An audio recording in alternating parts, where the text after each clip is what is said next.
The Battle of Britain is about to begin.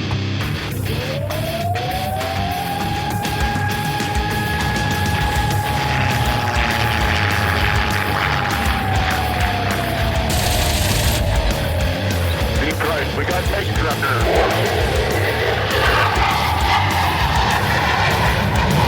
Let's follow a range on deep right. I'm coming around that on the target right now. I've got a couple of these right in front of me. I'm going out there.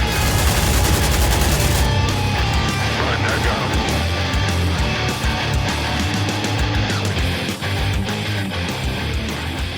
him. Welcome back to the Lead Pursuit Podcast. Tonight, we're really going to stir the pot for blood red skies. And how are we going to do that? Well, we're going to talk about issues that everybody in the ready room has probably had an opinion on, commented on, yelled at somebody else for their take on the rules, the ideas, the cards. We're going to talk about X-Planes. Now, of course, you've got me, your host for the Lead Pursuit Podcast. We've got Brett out there. Brett, how you doing? I'm doing great. Hey, guys. You are the resident Lead Pursuit subject matter expert for X-Planes. But you know, tonight we have the Ready Room's expert in X-Planes, none other than Roger Garish. Roger, how you doing? I'm doing very well, thank you, Doug. And hello to you too, Brett. It's good to have both you guys on the podcast tonight. Now, this has been a controversial issue. I know people are going to get their virtual panties in a wad, no matter what we say about X-Planes, no matter what we cover, what we don't cover, the airplanes we say should be in the game, shouldn't be in the game, whatever. People are going to lose their minds. So with that preface, before we delve into X-Planes and things that will make people angry, let's talk just a little bit about what we've seen around the Blood Red Skies world. Brett, you've been working on some 109Gs, I think, maybe, question mark? Yeah, it's funny. So most folks know, if you've listened to the last month or two, that I've moved. So I'm in an apartment now, but I grabbed a bunch of my planes that I had on my table to continue working on. Anyway, so I have completed essentially some 109Gs, but all my decals got packed away. So I had to order some new decals so I can finish these jokers off. But hey, here's the good news. I just talked to Kevin at Miscellaneous Minis, and I believe he's going to put together a decal sheet for just the aces from Stalingrad. So that's kind of a neat thing. So I'm waiting on those to get here so I can wrap these up. Well, good. Well, yeah, I ran into the funny decal problem, and I told Roger about this. We laughed earlier in the week. I unpacked 3 of the original boxes of Spitfires, Yaks, and 109s to send to none other than Trevor, my commission painter, for some work. And I said, you know what? I'll just include the decals that are in the box because I don't need any specific units, anything fancy. And I forgot they were the sticker decals. And so as I'm throwing this in a box to send to Trevor, my quick message to Trevor was, hey, and while you're at it, hit up Kevin. I don't care what squadrons they are. Find something cool, something you want to do. But that was a funny moment where I had forgotten because all of my other kit had the follow-on Warlord decals that I liked. They were a little bit thick, took a little bit more burn down to get them in the panel lines, but certainly were not the stickers. So that was a rude awakening in the decal world, but that's fine. Moving on from that. So what have we seen that's coming out? Wait a second, Doug. Yeah, sorry. We probably have like another 54 minutes to give Roger a chance to discuss all the things he's been printing and painting. I didn't want to talk about that. I'm skipping. I'm skipping Roger. I don't want to talk to Roger and his 3D printing because he's going to make me want a printer. Let me make it very simple and straightforward there. Okay, Roger, what have you printed lately?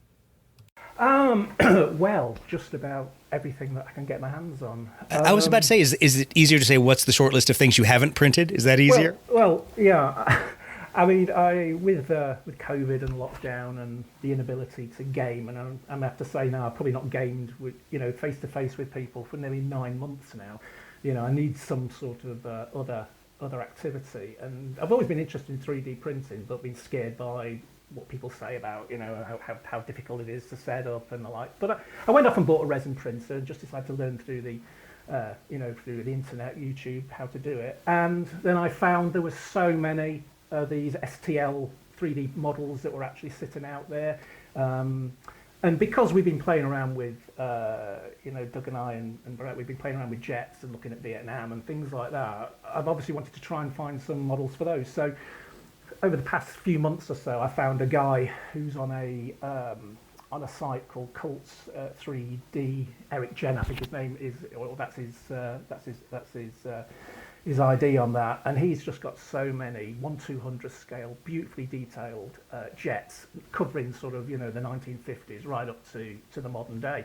So yeah, so my table's covered in MiG-15s, MiG-17s, MiG-19s. That's a terrible, terrible problem to have. It is.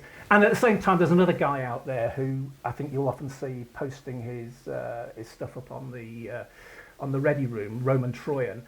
He's got a Patreon site, and he's been producing some lovely stuff recently, BF-109s and the like.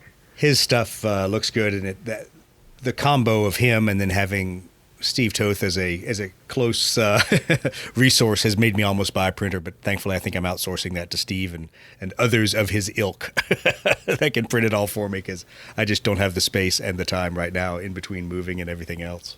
Yeah, and the problem is as well, of course, now I've got this huge, and I mean literally a huge pile of resin, and I've just got to sit down and paint it and get the decals for it. And just on what you've been talking about with Misk Mini, we've had a bit of a blow in the UK recently, in the sense that due to the joys of Brexit,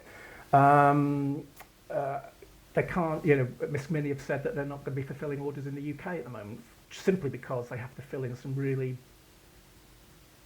difficult VAT registration stuff. So it's such a shame. You say difficult. You say difficult. The process isn't that hard. And I'm not saying this to pick on Kevin. I totally get it as a small business guy. Every hour you spend filing paperwork with somebody else or calculating something or making your web store unique to people from the UK, I get it. And I kind of laugh because I see the same thing when I go to Brigade Models and their web store that's unique based on where you are. And so even when you start to surf their website, you have to tell it where in the world you are. But maybe I'm just used to that between GW, Battle Foam, some of these other big companies. I know it makes it a pain in the ass, but I don't think it's insurmountable. Now, the good news, as you probably know, is we have a man on the inside. Well, not really. We have a guy who's trying to crack the code, not only on distributing it, the properly distributing the decals, but on handling the process and finding out if there's a way we can streamline the process for Kevin, such that he can take orders and maybe with a little additional shipping monies, it be shipped to people that will then make sure the proper things are levied. So we'll see. We'll see how that all works out. I hope so, because there was a palpable sense of panic on the Ready Room regarding the UK members when we found out, because Kevin has been brilliant, and the speed of turnaround of orders and the quality of what he's provided has been absolutely excellent.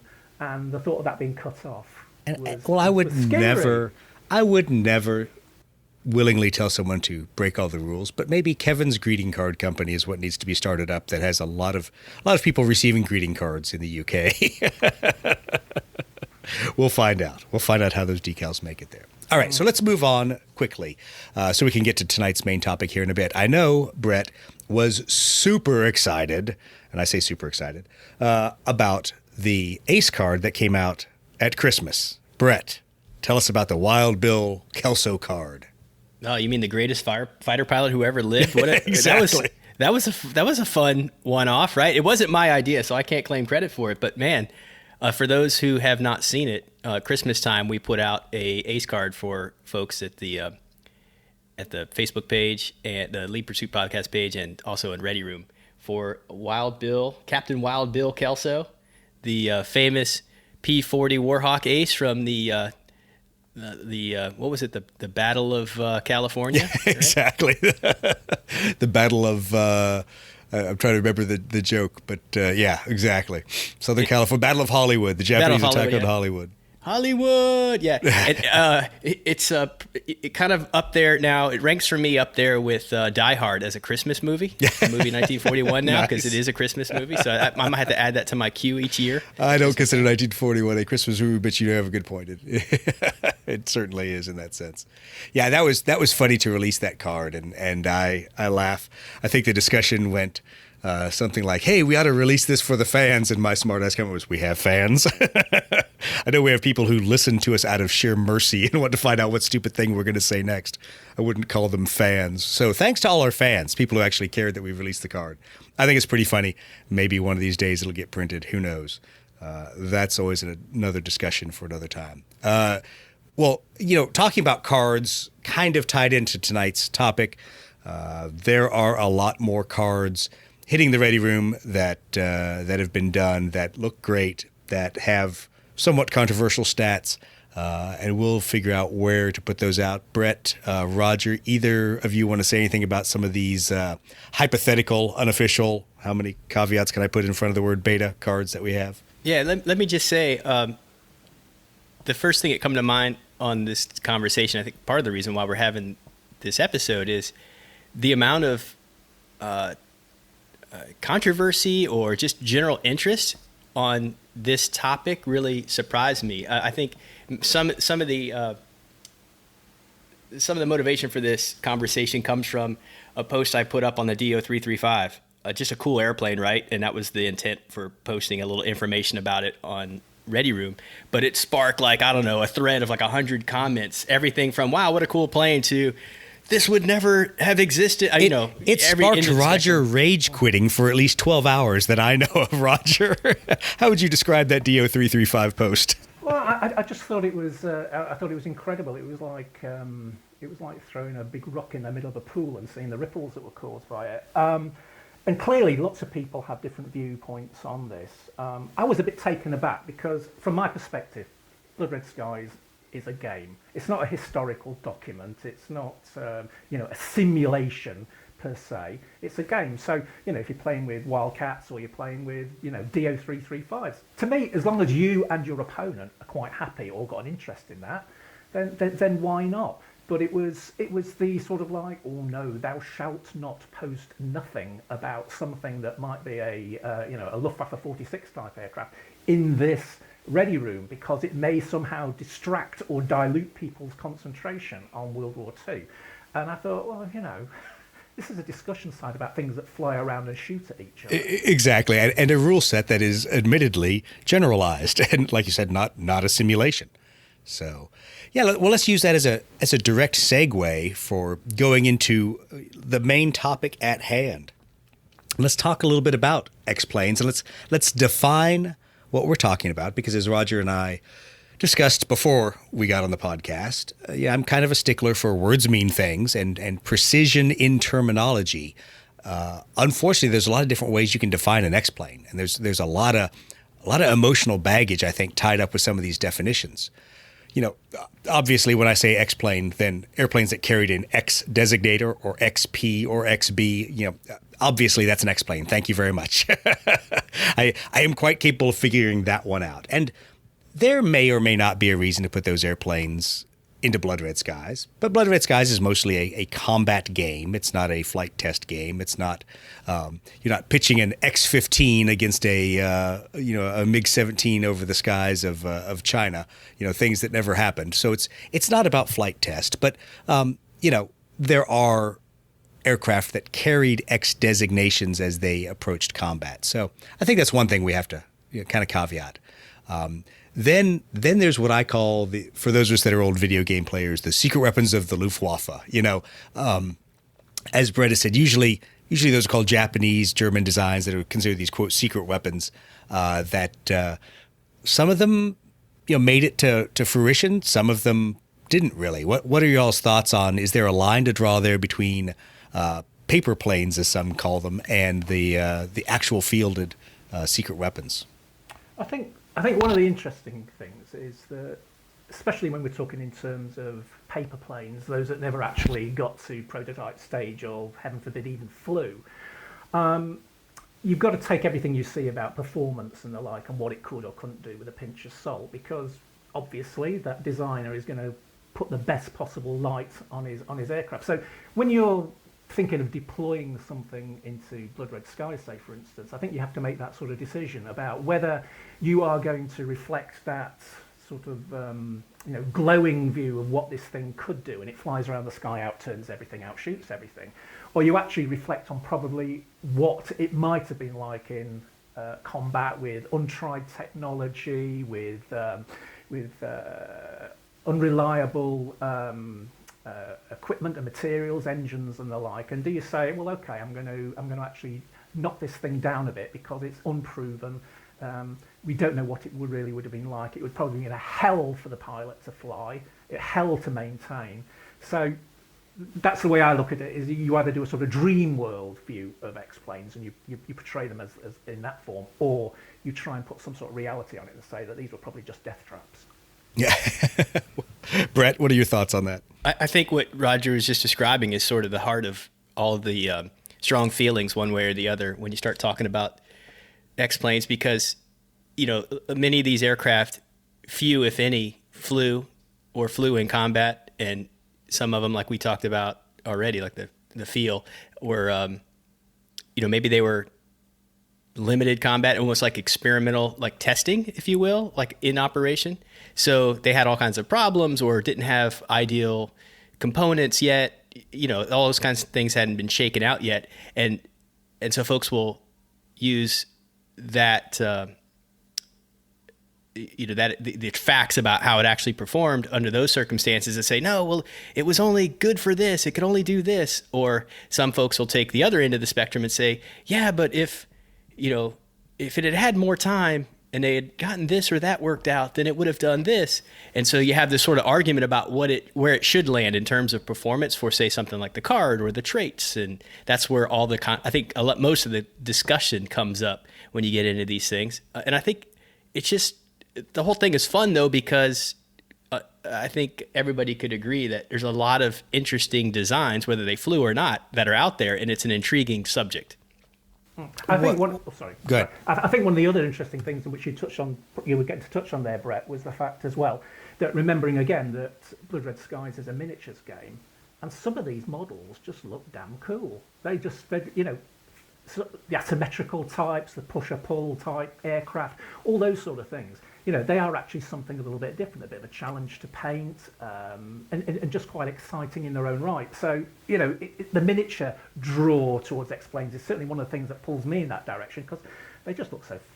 Well, I think that's a huge point to bring up, and I've talked about it a few times that for me, I really love good diesel punk style architecture, style vehicles, art, things like that. And these secret weapons really fall into that category in a lot of cases. Flying wings, asymmetrical engine layouts, pusher props, like you're talking about, all those kind of things really play into that look.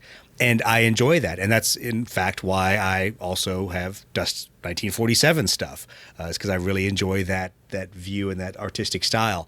And I think there's a problem when people want to look down at one or other style of why you game and why you model, because the fact is it's a pretty broad brush for what we do in Blood Red Skies. And I would even say that kind of goes to, do we model or do we play ahistorical scenarios? Absolutely. So why would someone get bent about people flying XP-80s in the Italian theater and actually getting them into a combat, kind of thing, or flying XP-80s against ME-262s? Yeah, I mean, the other aspect to take into account here as well is a lot of focus on X-planes, and if we're talking about secret weapons of the Luftwaffe type thing, it is very much focused on what primarily the Germans, or to a certain extent the Japanese, could have fielded, had the war gone on that additional length of time. And I think one of the problems sometimes you have when you also talk about, I'm talking specifically about the sort of the Luftwaffe 46, the Wunderwaffe, or whatever you want to call them, is that there is also a resistance from certain people, quite understandably, that championing high technology for what was a terrible and brutal regimes is a bit of a problem. It's not PC. You shouldn't really do that. And I can understand where certain people come from on that, but at the same time, as with a lot of things in wargaming, I think you just have to, and things, you just have to suspend your disbelief a little bit. Just because you'd say you'd want to fly a Horton 229 or something like that, or you want to drive a E100 tank around in a game of bolt action or something like that, doesn't mean that you're a Nazi fanboy or anything like that. It's quite often it's just interest in the technology, and yes, and as long as you understand that, you know, what we fought against in the Second World War was bad, and thankfully we got rid of it. You know, to recreate or be fascinated or look at the desperate technology is not a bad thing. It's not a bad thing. You have to be, you know, you have to be even-handed.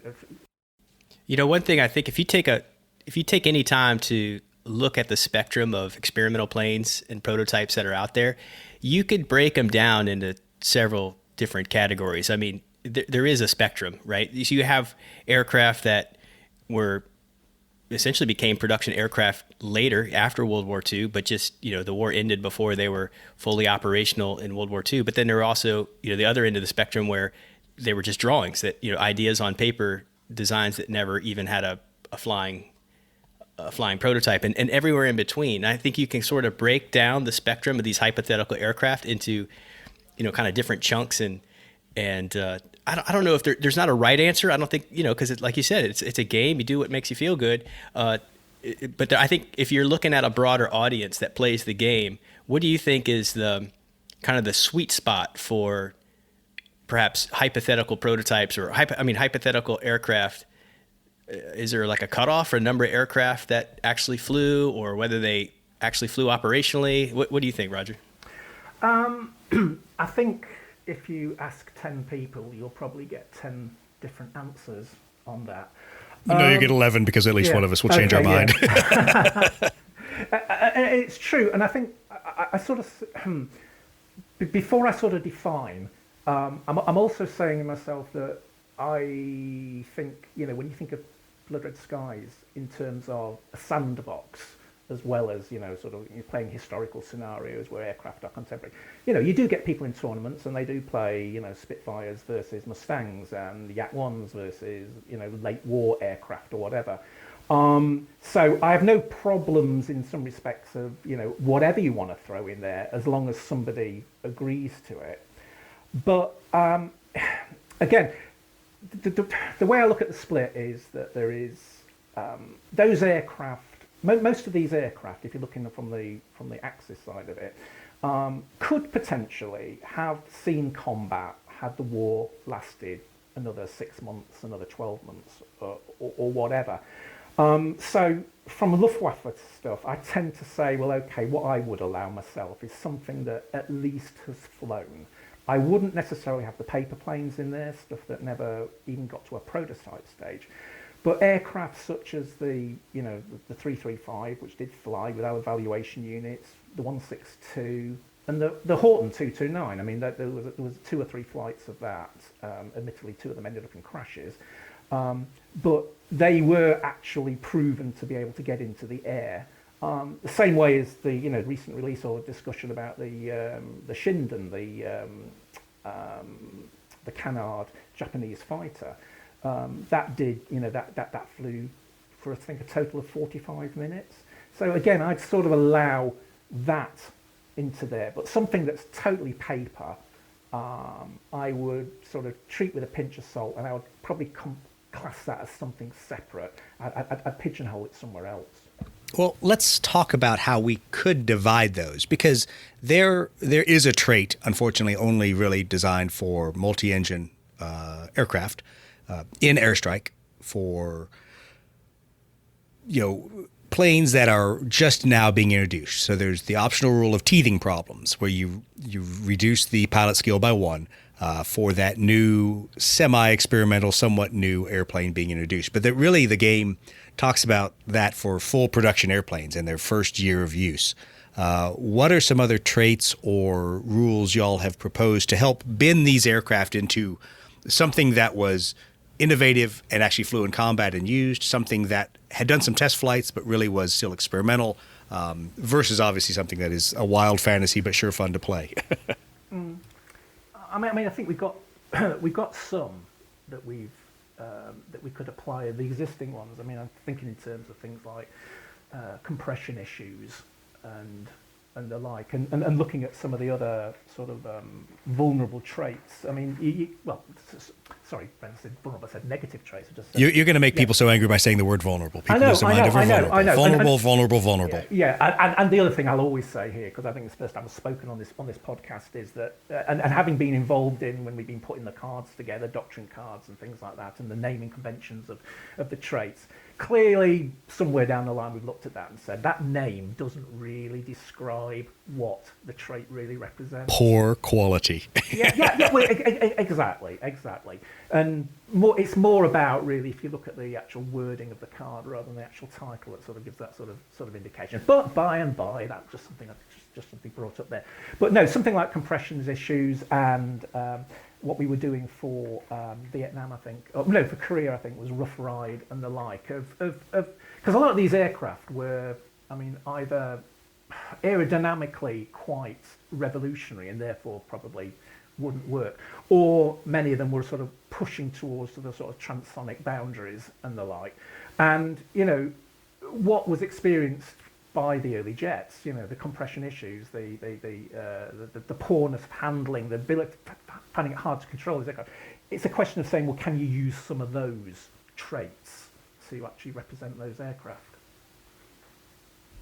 One of the things that we did when just to back up a little bit, we've got a little bit of a collaborative effort going on right now to kind of flesh some of these ideas out and maybe come up with some cards that we could release on Lead Pursuit for some of these strange and unusual aircraft. But we were kind of batting around this idea of, how do you account for all of this in terms of existing traits like those? And we actually landed on this idea of almost making a class to itself for this genre of aircraft, if you will, much like jet is it's a trait, of course, but jet is, you sort of think of it as a separate class of aircraft, if you will. Maybe like biplane, right? Biplane clearly is a trait, but you could sort of assign that to a specific class of aircraft. So we thought of something called hypothetical, right? So a hypothetical class of cards, and like all jet cards come with the jet trait, hypothetical planes would come with this hypothetical trait, which essentially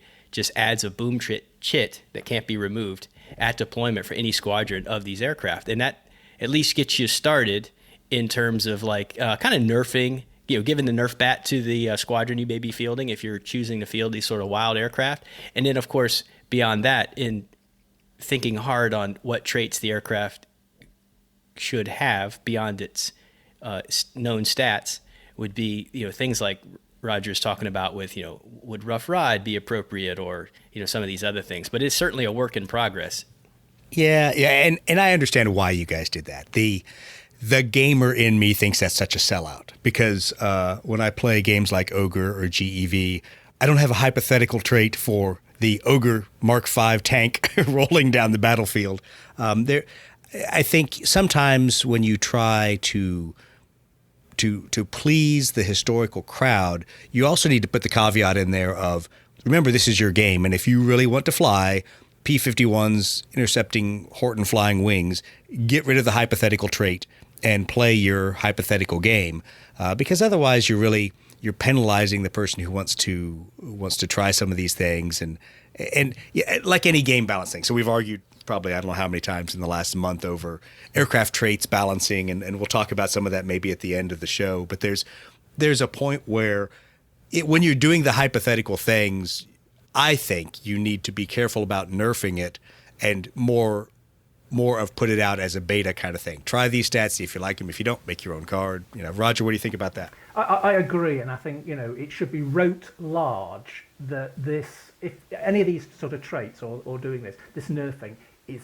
entirely optional. It is something that if you feel so offended that something that never flew, was never proven in combat, is performing as written on the tin, then you can use that, and that's fine. And as your opponent agrees with you, and that is absolutely fine. But if you don't want to, if you want to do the proper, here we are at war in 1946, and I want my Mustangs be taking on the Hortons or whatever, or my vampires will join in as well, then that's perfectly fine as well. It should be very much an optional thing. Well, I think there was a great corollary to this that the guys over on the Anything But One's podcast, when they were talking about house ruling and things, that when you create a house rule to take away another rule that was meant to prevent people from having to house rule, you're back at zero again, and you didn't need the rule to start in the first place. I think you hit on it, that people have to be able to take the game and play what they want to with it and do what they want, and not feel super constrained that they're breaking the game by either turning on or turning off one of these ways of leveling the playing field.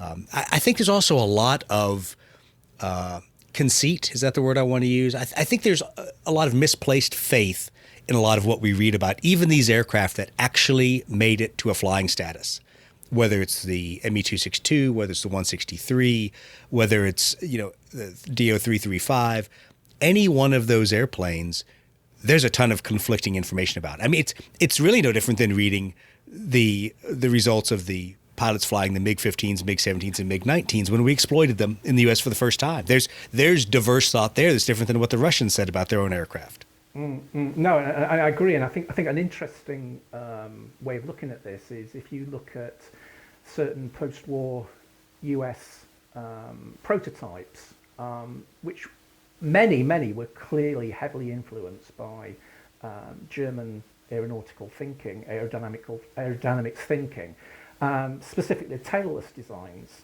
and you only got to look at the likes of the Cutlass, the Skyray, and various other sort of tailless jets as such, how difficult they were to fly, even with technology that was sort of like 5 to 10 years further on from that.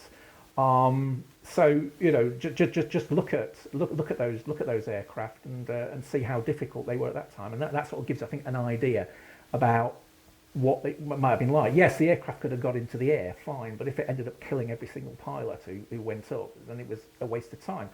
I mean, and you also hit on there's mistakes people make because of transference, as we call it in aviation safety, because they're used to certain knobs and dials and levers working certain ways in their airplanes, and all of a sudden in a test environment they take out this airplane to exploit, and things don't work the same as their allied aircraft.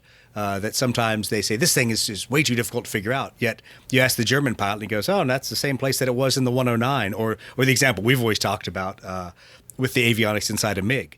Every dial and every indicator and every knob in the early MiGs was all in the same place. Why? So you could move from airplane to airplane to airplane seamlessly. And it was not at all like a Western cockpit. So Westerners would sit down and go, what is this tiny, funny little radar display that I have a weird joystick on the side next to my throttle to steer? Yeah, totally different than what the Western systems were, but it made sense to the people that flew it because it was like their other systems. So I think you're fraught with peril when you read some of these exploitation reports, and I think there's always taking it with a grain of salt how little exploitation we did on some platforms, like the 163, where literally we towed it behind a B-29 bomber and dropped it, and I forget from the altitude, 25,000, 30,000, whatever feet. And I think we did that twice, maybe 3 times, and glided it back in. And that was the extent of our flight testing. So everything that a Western pilot has written about that was written off of those flights. So not necessarily the same as actually having flown it, take off to land, fired the rocket motor, and had to deal with all those things. And I think another thing as well is remembering again that these designs were created in a time of total desperation. I mean, absolutely, the amount of time from potentially. I mean, we look at the Hortons and the 162, for instance. The short space of time between we need a people's fighter and actually delivering something was incredibly short, but. Probably an aeroplane that was designed for what Hitler used to fly. They were saying. I mean, yeah, in some ways, yeah. But the real killer was the glue didn't work. So exactly. The film of the guy doing his test flight in front of the Luftwaffe hierarchy, wing simply falls off because the glue doesn't work. I guess that's another thing. One of these designs, had it been given the chance to mature, be properly tested. I mean, you look, for instance, at something like the Vampire. People will say, well, the Vampire first flew in 1943, and the first production Vampire 1s actually came off the production line somewhere about the middle of 1945. But they didn't actually come into full squadron service until 1947. And the simple reason for that was that there was no reason to produce them so quickly. The war was ending. There's no need for that. Had the war, looked like it was going to go on for some length of time, then, the specific emphasis would have gone on there, and the Vampire 1 probably would have flown in World War II. Absolutely. Yeah. Well, let's take a quick break, and when we come back, we're going to talk about some specific X-planes. And I know Brett has a long laundry list, so I'll apologize in advance to the listeners for the podcast. This may take a while. We'll be right back.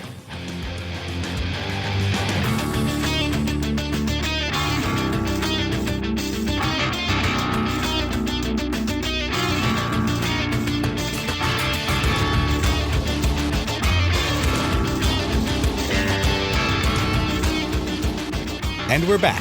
So we're going to talk through a couple different airplanes, and no, I'm not going to go through the whole 50 airplane list or so that Brett made for me. So thank you, Brett. I appreciate the list.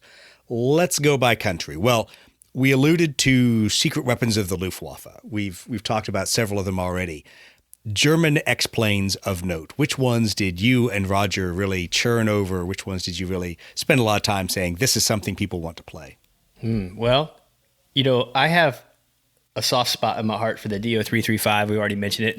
That's only because it caused hate and discontent in the ready room. We know you're an evil, dark person. Hey, it was innocent enough. I mean, I always just thought it was a super cool plane without even really knowing much about it, just from seeing photos and stuff. Actually, I saw a video of a really large scale RC DO-335 and fell in love with it without even knowing anything about it. I was like, what the hell is that? That's amazing. And there's a lot I like about the Luftwaffe aircraft. I mean, things as simple as the colors and the camouflage pattern, I just find really super appealing.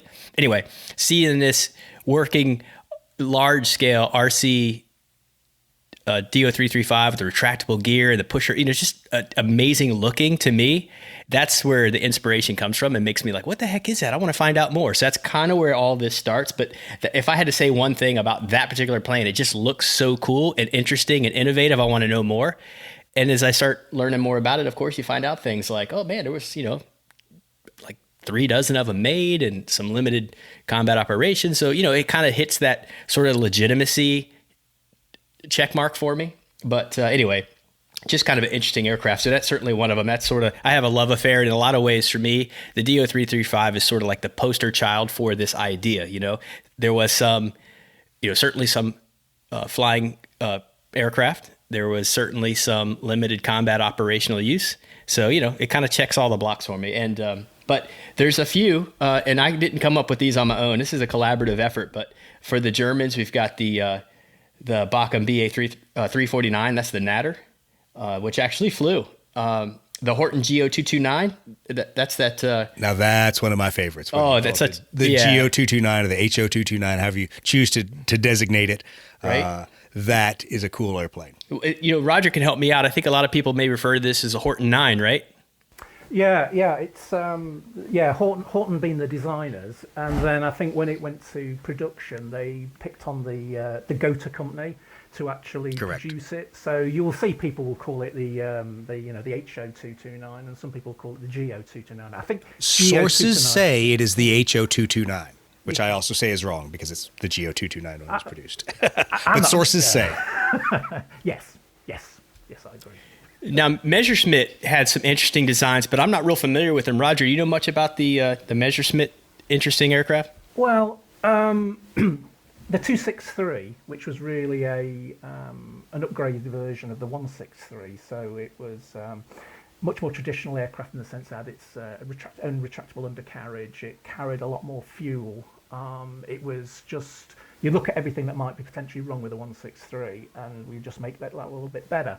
So there was that on the drawing board, and I think it flew as far as a glider test, so similar as you're talking, Brett, about B-29s towing a 163. I think they towed one of these 263s just to check it's aerodynamically sound. So you'll be really looking at something that is a slightly advanced version of the 263. And of course, whether a sort of like an incredible point defense interceptor like that with no range whatsoever. You basically fire it straight up at the bomber stream coming overhead. How that sort of fits into Blood Red Sky, just got to say, But and again, damn interesting. Looks fun. What else on Messerschmitt? There was various upgrades, rather new designs to the 262, because they saw the 262, was a pretty good aircraft, had its problems, but more down to inferior materials being available. So there was 262 variants with much more swept wings. There were V-tail planes, hypothetically upgraded engines, and the like. So there is these various 262V or P variants that were out there, and then the one that I quite like is the Messerschmitt P1101, and I think that got as far as them building the fuselage. But my God, it was a variable geometry aircraft. So again, like the sort of Sukhois, you basically turned a handle to get it. There was no automatic control or whatever, but that could have flown quite easily. Sometime around about the middle of 1945, late 1945, had they developed it. And I think there is an American X-plane that is more or less basically that P1101. I can't remember which X it was now, but it was tried out, so it probably would have worked. So again, it's because it's an interesting looking aeroplane. It's just different, and that's why I liked it. I think there's a bit of a conceit there when we say, oh, we shouldn't model these planes because they never left the prototype stage, or they never left the full-size mock-up stage. The Germans at the end in the emergency fighter programs were throwing every bit of technology and design expertise they had at the wall to see what would stick. And unfortunately, things were chosen that didn't stick very well. But the fact is, much of those same crazy designs we saw on both sides of the Iron Curtain in the next 20 to 30 years. We saw variable geometry wings. We saw pivoting wings. We saw, some of the tailless aircraft. We saw flying wings. And given enough flight test time, I have to say that I would believe the Germans would have worked out some of the kinks, and some of them would have returned as flyable production designs. Some of them probably would have died on the cutting room floor, just like a lot of the American XP series. But each and every one of those contributed to the overall knowledge of the American aerospace industry and what did and what didn't work. And it's always ironic when you come back to projects years later after we abandoned flying wing bombers, and then, 30 years later we build the B-2 bomber. Well, I mentioned a collaborative effort. There's a handful of us that are committed to making some beta cards to represent these aircraft. And we're talking about nearly 36 X-planes from virtually every major faction, even Italians. Anyway. So don't get ahead of yourself. We're not talking about the Italians. Yeah. Just to say that we've kind of come up with a list. And like I mentioned, that spectrum, this list includes a spectrum too, among the factions. And I think that the uniting thing of all the aircraft on this list is they're just super interesting for one reason or another. They either look super cool or they're fascinating in some way because of their design. And there's a lot to kind of dive into. Absolutely. So let's jump over to our next country, our favorite country, the finest aviation industry in the world ever, forever, and will always be so, the United States. So let's talk about U.S. X-Series aircraft, because they are all over the page. And part of that is, well, because we won the war, so our design kept going on, and then we got back into a conflict in Korea, and then we're designing things that would then later see their technology use in Vietnam or follow on after that. Holy crap, where do you begin with U.S. X-Series aircraft, Brett? Well, maybe a lot like the DO-335, I have sort of a special place in my heart for the XP-55 ass ender. Yes. I just, it wasn't an aircraft that saw great production. I think like 3 aircraft were made, and eventually it was just kind of, it didn't meet the performance expectations that they were looking for. I think it had some real like low speed handling problems that were fairly dangerous, and it just wasn't developed farther. But just an interesting aircraft. It just looks super cool. It's one of those aircraft that has a different propulsion setup. It's got a pusher prop and all this kind of stuff. A lot like the DO-335. It's just this one's a single engine aircraft. But anyway, I just think that's a cool looking plane. There's a lot, like you said, there's a lot that the Americans tried and developed that I don't even know much about. So this effort to develop these beta cards, I'm not the expert on a lot of these. I have very little knowledge of some of them, but as you dive in and start looking at some of these specific aircraft, you find out some really interesting things. I just was reading some stuff that's not on our list for the American aircraft. The Moonbat, the XP-67, an interesting looking aircraft, but when you really start looking at how it was designed and some of its features, it's really pretty incredible. So I'm going off the reservation again a little bit here on our list because we have a list of maybe 10 or so American aircraft that we've sort of settled on as being good candidates for beta cards. The XP-67 is not one of them. However, man, as I start reading this thing, it's pretty cool. So I look at it and I think that kind of looks like a fat Meteor, but it's got these big props, and I think the thing could hold like 12 50 cal forward firing. I think it was designed to be 6.37 millimeter, but it had firepower options as part of the design. I think it was 6.37 millimeter cannon, or 8 20 millimeter cannon, or 12 50 cal. I mean, I don't even know how you would stat that on a card for firepower, but that sounds kind of like a lot of business, right? Yeah, exactly. We might need a new number for that one. It had what do they call that? A laminar flow design with a fuselage. So everything's really smooth looking, and it gave it a lot of internal space for fuel, so it could go a really long range. I think that particular aircraft was designed to be primarily designed to be a bomber interceptor, but then as the war was going on, it was kind of like, well, we don't really need that. It turned into like a bomber escort or perhaps an airstrike aircraft. So it had long legs because of the huge amount of fuel it could carry internally like that, and the nacelles for the engines was designed in such a way that you could swap those out for jets, because it was right on the cusp of jet technology. So anyway, it just seems like a really fascinating aircraft, and it's one that did not even make the list. Yeah, I mean, I think it's good point there as well. Is that many of these really excellent aerodynamic designs just never made it into combat, or never made it to production in the end, simply because the role didn't exist anymore, which is a real shame. And also, of course, the advent of jet propulsion, which basically was the death knell for the piston engine. So there's so many fantastic designs that were there that were maybe commissioned in 41 and maybe first flew in the later part of the war. Unfortunately, just never went into operational service because they just were no longer needed. Well, and let's be honest, some jets fell to that fate as well. So it's kind of funny. I was not expecting it to see on the list here, Brett, but you put the FH-1 Phantom in there, the Douglas Phantom. And I crack up because that one, like you have a soft spot for the DO-335, I have a soft spot for the FH-1. And obviously it's because it was the first, Marine jet fighter, VMF 122, my wife's squadron. They flew that. It was actually part of our Marine air demo team until we screwed it up so bad we had to disband our air demonstration team and just left it to the Blue Angels. But it really was one of those jet aircraft that was orphaned by technology, that it was a first-gen carrier-capable jet. It really wasn't that good, and it was only a fighter. And so all of a sudden you have competitions from things like the F-9F, the P-80, aircraft that are true fighter bombers, and it's just a technological dead end. So many of these, it's the aesthetic that gets me first, right?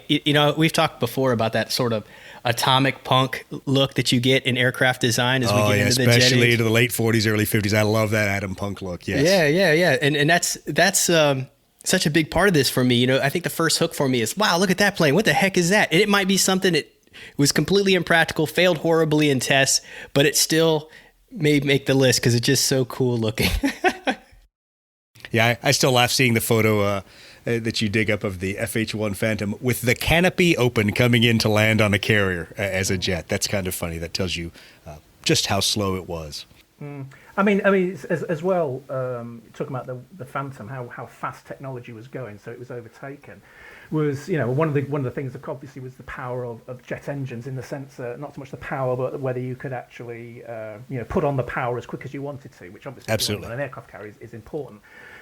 how there was a sort of a transitional element to try and get around that with the mixed power plant aircraft. So also in our list, we've got like the Ryan Fireball, which actually I was wondering when you were going to add that one in there. yeah. And I mean, that's a cool idea. Well, okay, you can't rely on that jet for getting you off the deck, so let's put a prop on there as well. So you got this mixed power plant idea, and it's from what I understand, it was at the time, it was seen as a very good aircraft. The pilots enjoyed flying it. It was reliable. But simply speaking, within less than a year, engines had developed to the point where mixed power plants were no longer required. So a really cool looking design, got consigned to the dustbin. Oh yeah. Well, I was glad to see Brett put literally my favorite airplane on here, my favorite prop airplane.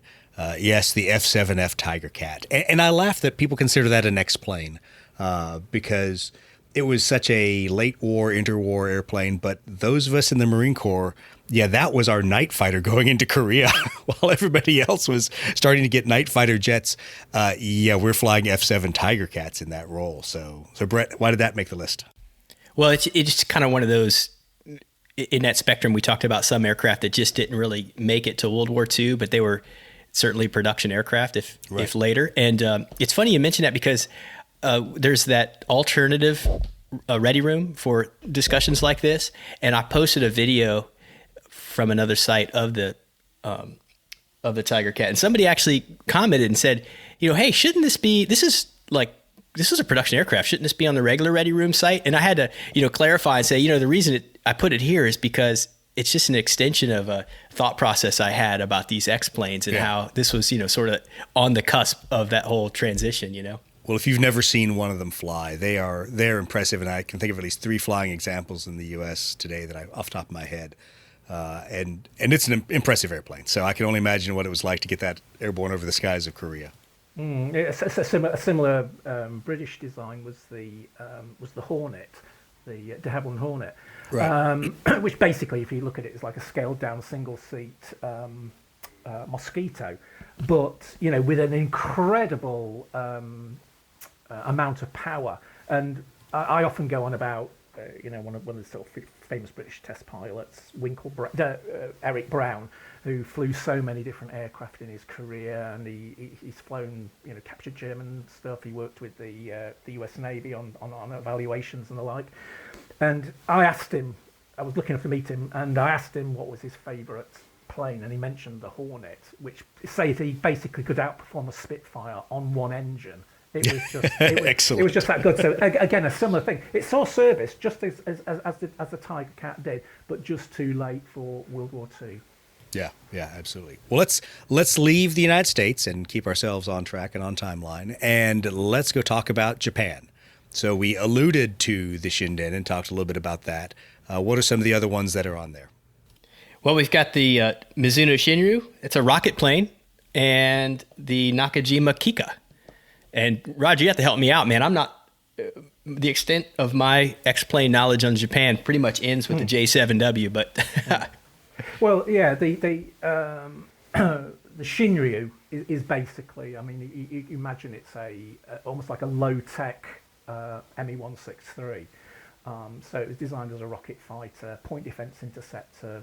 They were fully aware that the B-29s, once you've got Tinian and other places like that the Japanese homeland was going to be under severe attack. So it was an emergency fighter. So it's very much in the realms of the Me-163.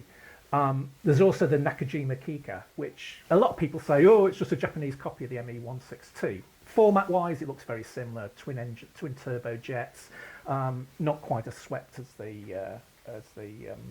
262, but would probably have used Japanese-built versions of the Junkers engines. But it was a domestic design. It may have been influenced a little bit, but it is not a straightforward copy. There's some incredibly interesting designs that the Japanese were looking at, because their aerodynamic, again, their aero industry was very advanced, but again they got overwhelmed by events, and some of this stuff couldn't come to fruition. There's some excellent secret projects books out there on Japanese stuff, and some of it's incredible.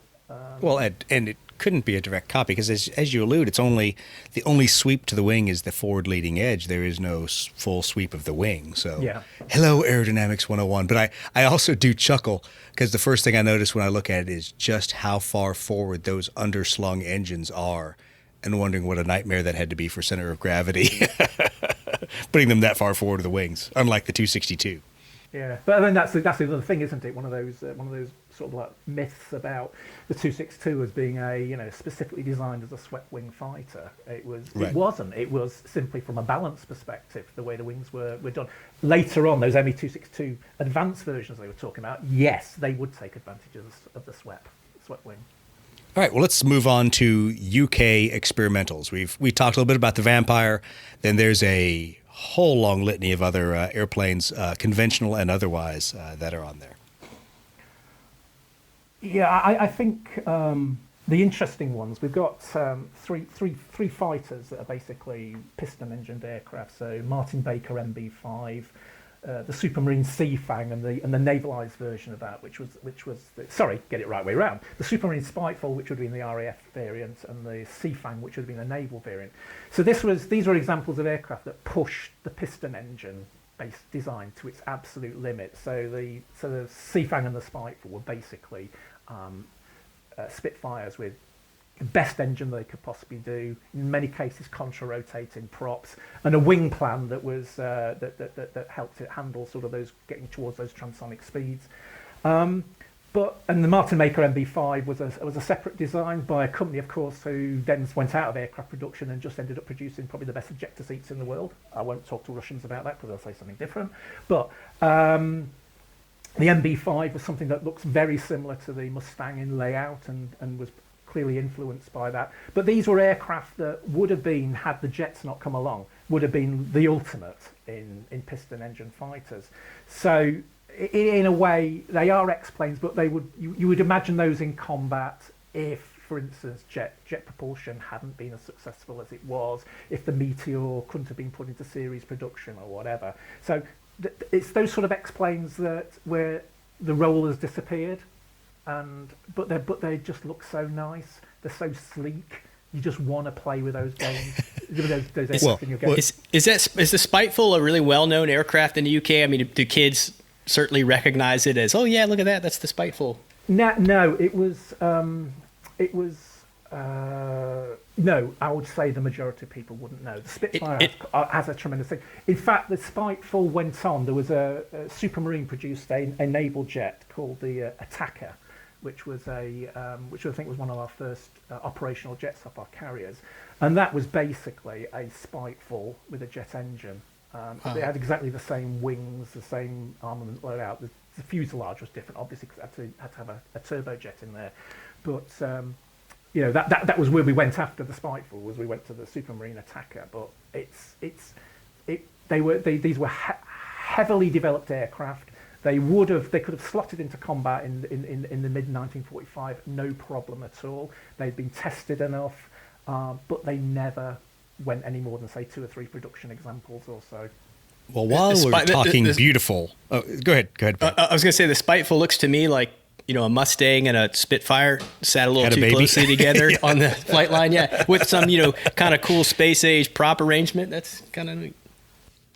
Well, I was going to move on from the beautiful aircraft that look like they are a weird mix to let's talk about the ugly airplane that looks like a mix. The Fairey Spearfish, which looks like a TBM Avenger and a P-47 had a baby.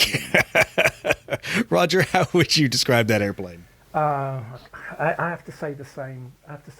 Again. I don't think there's something about British naval aircraft. There's a couple of them that look quite nice, but there's some sort of design problem. I always look at it that they may have been great on paper, but they were just incredibly unattractive. I think that is British naval aircraft design until at least 1965. I want to say until the adoption of the Phantom from the U.S. Because I was watching a great documentary about it, and there were so many aircraft I didn't even know were developed, and almost every one of them I looked at and said, How did that pass a design review with a pilot who said, I actually want to climb in and try to fly that airplane? I mean, a similar thing of the Navy tended, unfortunately, to have to sort of say cast-offs of what had been developed for the RAF. The Sea Vixen, which I guess you may know, sort of a swept-wing version. Oh, but I like love the Sea Vampire. Vixen. Yeah. I think that's beautiful. Yeah, I mean that was the DH-110, and that was going to be an RAF fighter as well, but they instead chose the Gloucester Javelin, which in itself was an absolute dog. But it was a lot of the Navy stuff was cast off. The Supermarine Scimitar, again, not a particularly good aircraft, but it's what the Navy ended up with. And sounds familiar. The YF-17 failure of the light fighter concept becomes the F-18 Hornet. Exactly. Sounds like a fine naval tradition. All right, so let's wrap this up pretty quickly. Let's talk quickly about the Russians, because you have a couple Russian aircraft on there, Brett. Is there anything specifically you want to call out there before we move?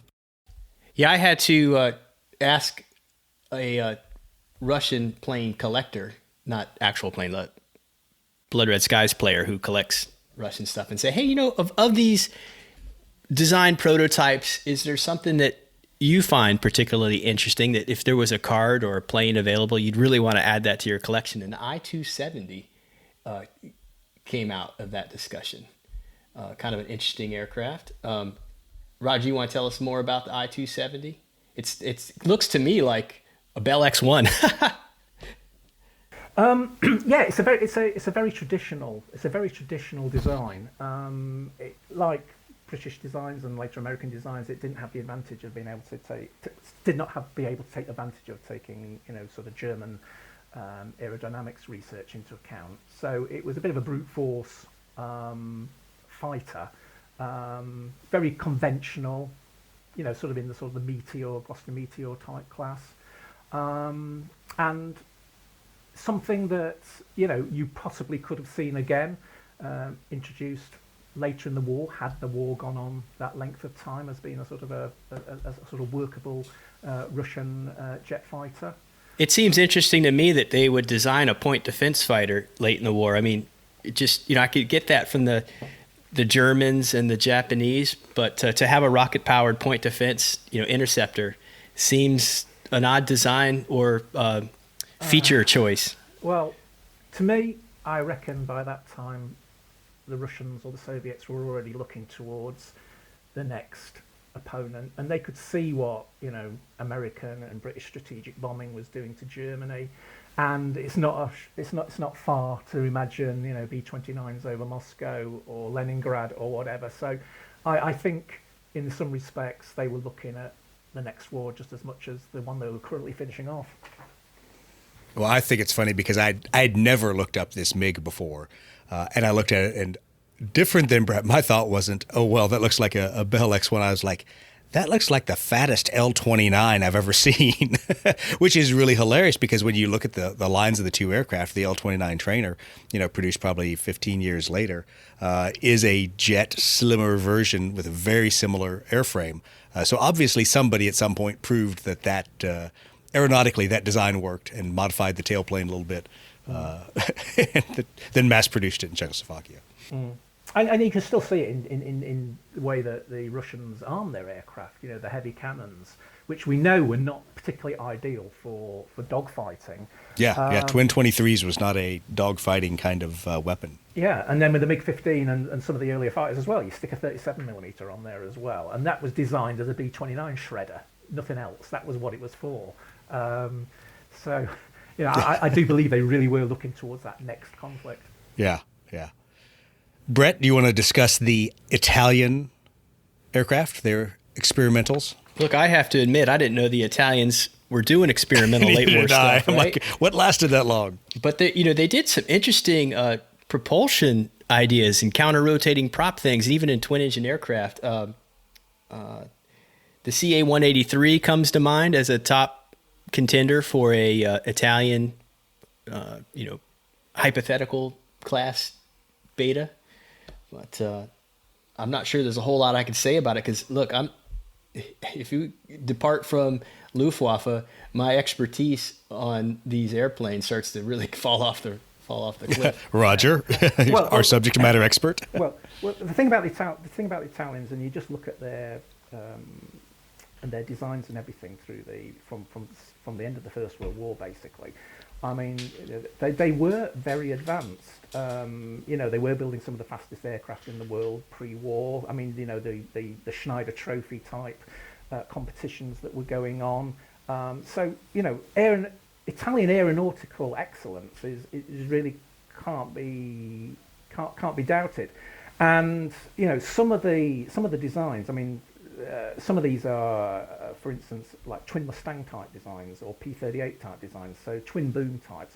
But they were developing a fighter. I can't remember which one of these it was. If it was one of these, is basically, if you imagine a single cockpit version of the twin Mustang, the P-82. So it was the pilot was only that should be the SM-92, I believe. That's right. That's right. And again, that ability to have a very heavy set of armament between the two fuselages, but they flew. These designs flew, and by all accounts were excellent aircraft. But clearly, the war finished for them, so their industry was destroyed. They couldn't carry on. But again, in this sort of what-if thing, in a different alternative reality where Italy had remained sort of intact and they developed these things, they would have probably kept pace with, to a certain extent, certainly in design concept, kept pace with the Allies and the Germans in quality of aircraft design. So again, some of these are you might want to fly these because they look so damn cool. Oh yeah, the CA-183, the Caproni CA-183, that does it for me. It's just so cool. It's sort of one of the top contenders from looks anyway for this whole class of airplanes. You've got the funky counter-rotating prop looking setup in the front and a jet in the back. Put that together with the interesting Italian paint schemes, and you've got a stew, right? Yeah, I looking at that one because I had never really looked at it very much. I'm like, my God, I have no idea what that airplane is trying to do. So yeah, it is kind of interesting. All right, well, so any other X-planes or aircraft we want to discuss before we move on? Like I just say that if you go to the alternative Blood Red Skies site, not only occasionally posting interesting videos and stuff like we do on Ready Room for maybe more conventional aircraft, you'll see the same kind of thing for these kind of wild contenders here. But also there is a post with a list that you can expect in some time to see cards come out for. So I'll go back to that site and make sure that list is updated. But we do have a long list of over 30 aircraft to try to represent virtually every faction, and it's in there if you want to see and comment on it. And I'd welcome anybody to make some additions to that, because the one thing we have found in looking at this is, I'm finding something new more or less every day. I thought I'd got a lot of this stuff covered, but I get another book or another magazine article or something, and oh my goodness, look at that one. So, the more the merrier. It kind of opens the potential. I mean, when you think about how many, this is the first thing I noticed when we started looking at this idea. When you look at how many potential aircraft there are, whether they're on the drawing board or had some kind of limited operational capacity, it's a deep and long list of aircraft. And you could almost have like a whole separate game of just these experimental planes and what they might do together. So I don't know, it's exciting and it's fun. I'm learning a lot as I stumble through some of these aircraft that I'd never really thought hard about. And there's a lot of really interesting stuff out there. Well, I think that is one of the toughest things the Blood Red Skies community has to address. And we've had the discussion about Korea, Vietnam, other eras.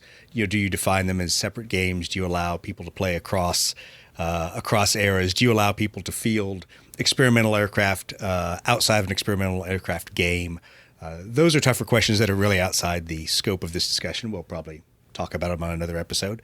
But I think that is something that we as a community, at least, maybe with Andy's input, need to discuss and need to figure out how we draw some of those lines amongst eras or amongst concepts of what kind of aircraft are acceptable in the game, just not to make people angry, even though I do like poking at people and making them uncomfortable and getting them all frustrated with me. Yes, Brett, I am a troll. So that's one of the things I think we have to talk about. Well, this definitely opens up another can of worms for another episode all about traiting and statting aircraft. and some of the discussions that have been going on in the ready room about that. But we are sadly out of time. So, Roger, thank you very much for coming on tonight and discussing this all with us. Oh, it's a pleasure. Thank you. Absolutely. Brett, thanks for being on. I realize it's early morning for us in the States. So it's good to have you on there, and thanks for taking the time to talk. Happy to do it. It was fun. Absolutely. Well, everyone, please go out there and give us your feedback. You'll see places you can tell us how totally wrong we got this, whether on Facebook, Instagram, or via the feedback on our website. We'd love to hear from everybody, and thank you very much for listening to the Lead Pursuit podcast. We will talk to all of you next week.